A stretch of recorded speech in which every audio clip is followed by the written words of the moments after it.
నాకు ఆనందపడాలో బాధపడాలో తెలియట్లేదమ్మా. నన్ను ఇంతగా ప్రేమించే అమ్మ నాన్న ఉండి కూడా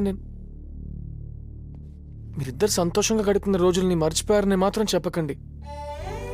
మీకు కోపంలో ఉన్న మాటలు గుర్తున్నాయి, ప్రేమతో గడిపిన క్షణాలు గుర్తున్నాయి. కోపాన్ని దాచుకుని ప్రేమని వదిలేశారేంటమ్మా?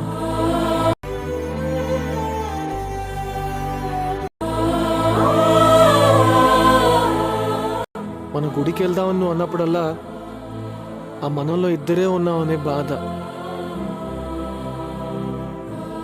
మనం భోజనం చేద్దాం నువ్వు అన్నప్పుడల్లా డాడ్ ఆ మనలో మనం ఇద్దరే ఉన్నామనే బాధ.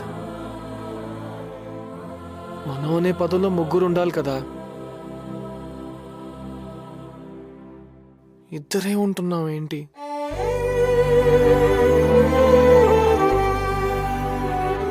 నాకు మీరిద్దరు కావాలి, మీరిద్దరు కావాలి.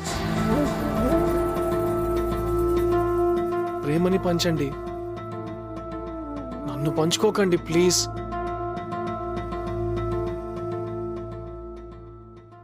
ఎవరికైనా ప్రాబ్లం ఉంటే అమ్మ నాన్న దగ్గరికి వెళ్తారు.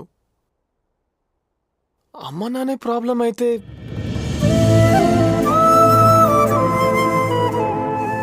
మిమ్మల్ని చాలా ఇబ్బంది పెట్టాను కదా, ఇంకెప్పుడు పెట్టను.